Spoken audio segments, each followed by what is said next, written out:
Türkmenistanda ayal gyzlar gözökçülük we batyş astyny galýar jins deňligini kanun taýdan kepil etýän ýurtda iş ýüzünde aýallar haksyz görünýär. Türkmen hökümeti aýallara özüne teren jan bermegi, daş sypatyny özüçe taýlamagy, ulag sürmegi gadagan edýärkä jemgyýetde aýallar babatyndaky şahsy edinekdilik hem güýçlenýär.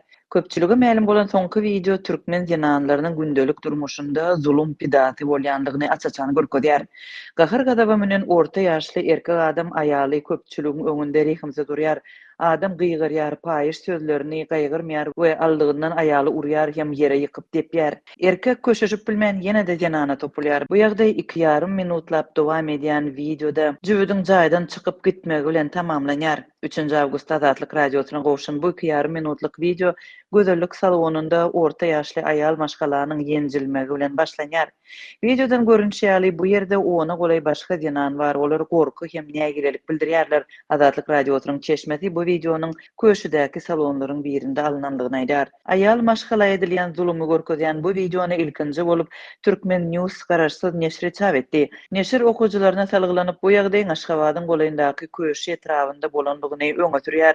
Elitne diýilip adlandyrylýan jaýlaryň birinji gatynda gözellik salonlary we şoňa meňzeş deshalar ýerleşýär diýilip 3 awgustda çap bolan maglumatda bellenýär. Türkmenistanly jananlar görk meselesinde soňky aýlarda häkimetler tarapyndan bir gysyşa duçar boldy. Aprel aýynyň başynda görülip eşidilmedik derejede güýçlenen gözökçülük netijesinde aýal gyzlara kosmetika serişdelerini ulanmak, saçyny boyamak, manikür etmek, dar eşik we jeans giymek gadagan edildi. Ýüzüne botoks etdiren, emeli kirpik oturdan we göğsüne ulaldan janan maşgalalar polisiýa tarapyndan taklandy, jerime var edildi. Käbir halatlarda işinden kowuldy. Bunun bilen bilelikde gözellik salonlary hem köpçülüklerin yapyldy soňra çäkli derejede açyldy.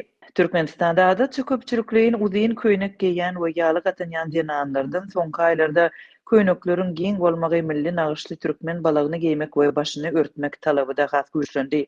Iýun aýynyň ortalarynda jananlaryň görküne gözökçülük olaryň içki giýimlerine hem barp etdi. Azatlyk radiosynyň habarçysynyň 15-nji ýylda beren habaryna görä hususanda Türkmenbaşy şäheriniň ençime döwlet edaraty iş şäherlerine dar köýnekli işe barmagy şeýle hem göwsüni uly görkezýän içki giýimleri ulanmagy gadagan etdi. Türkmen häkimetleri bu talaplarynyň sebäplerini destine resmi taýdan düşündirmedi. Ilkinji resmi düşündürüş iýun aýynyň ortalarynda peýda boldy.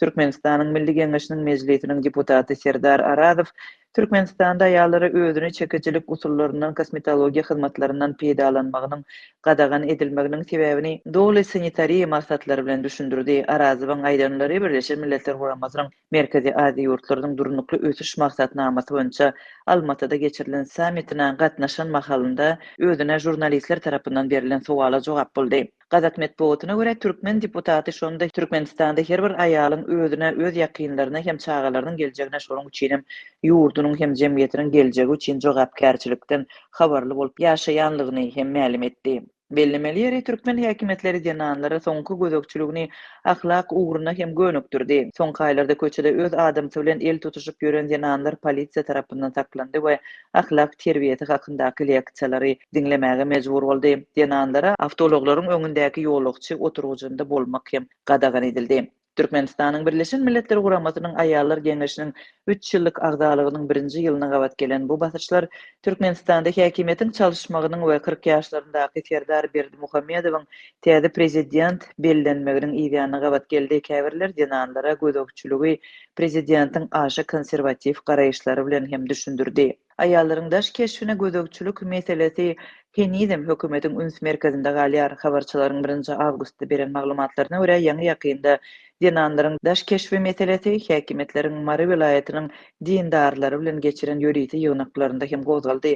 Milli howpsuzlyk ministrliginiň iş şäherleriniň gatnaşmagynda geçirilen şol ýygnaklarda din wekillerinden ýyl içinde edýän wagtlarynda hususanda aýal gyzlaryň dar köýnek giýmezligine we kosmetika ulanmazlygyna ündemek talep edilipdir.